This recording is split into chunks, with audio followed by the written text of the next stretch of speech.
Hey everyone, welcome back to the channel. SlipjointSawyer here. Today I'm going to be taking a look at another Rough Rider knife, and this is actually a pattern I've never had before.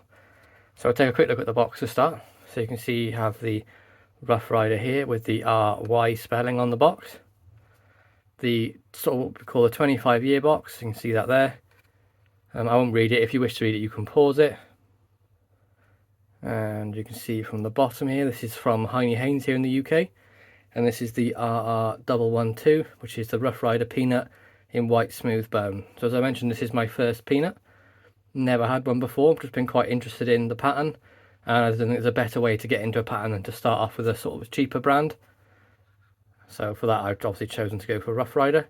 See the usual cancer and reproductive harm, and the country of origin is China. Very sort of straightforward, simple box. Let's take a look at the knife now. So here we go, here's the Rough Rider white smooth bone peanut. And I don't know about you guys, but white smooth bone is, I think it might be one of the best handle materials. I know there's lots of fancy carbon fibres, dyed bone, jig bone, saw cut bone, but I think white smooth cut bone has got to be one of the best. You see like the natural depth of the colour and the little sort of imperfections of the black spots through the bone. Really sort of enjoy that sort of handle material. Anyway, you can see the nickel silver bolsters, top and bottom, with the nickel silver pins. Lines or rings, top and bottom, and everything is nice and flush. Really nice and smooth on the front. Take a look at the rear. You can see pretty much same story again. Really nice white smooth bone with the little imperfections of the black dots. Really well done, nothing sticking out. All the transitions are smooth. And again, you have the lined top and bottom. Just see if I can get a better look at that bone for you. There we go. It's just really nice. And then you can see the build quality here on the back is also excellent. To have such tight tolerances for such a small knife, for the price range as well, I think is brilliant. No gaps, no step in.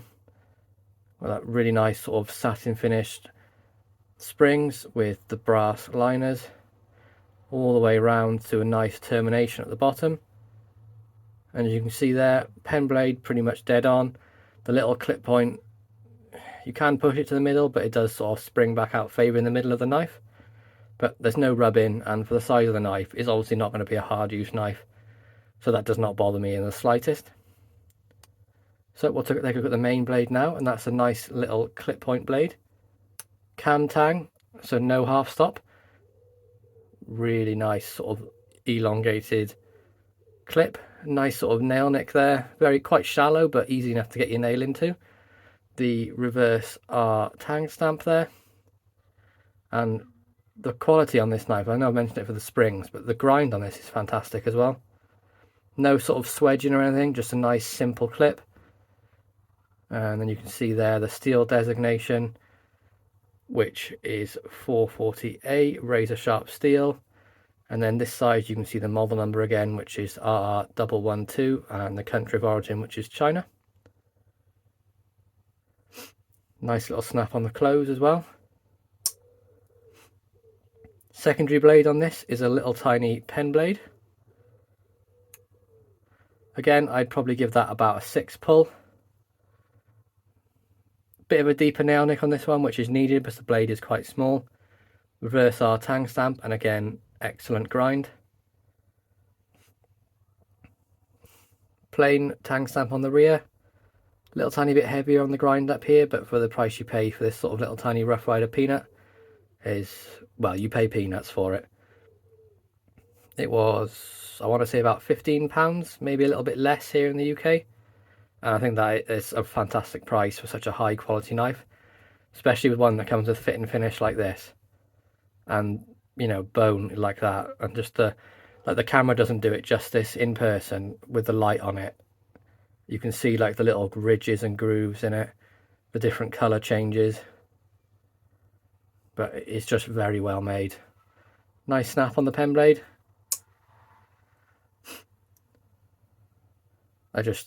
For like a little fifth pocket knife, I think it's fantastic.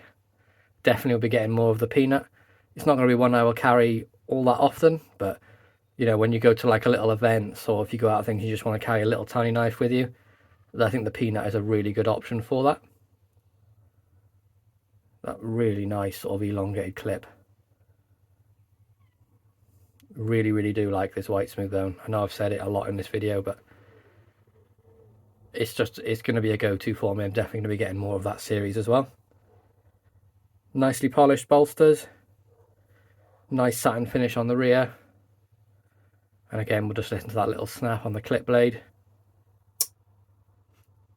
Excellent. I really would recommend the peanut as like a 5th pocket carry. As you can see, it has that sort of peanut shape where it sways out here and then at the top. Not everyone's cup of tea, but it is quite a small knife. And one thing I will also say about it, obviously the blades are quite thin. There's no blade wobble, but the blades do flex a little bit just because they're so thin. So you wouldn't want to be doing any sort of prying or anything with this, but it's mainly going to be used for cutting like little threads, opening letters, maybe cutting the plastic on top of a wine bottle. Just a nice sort of simple task, really. You wouldn't want to put anything through anything rough with this. But there we go, guys. That's my sort of overview on the Rough Ryder Peanut.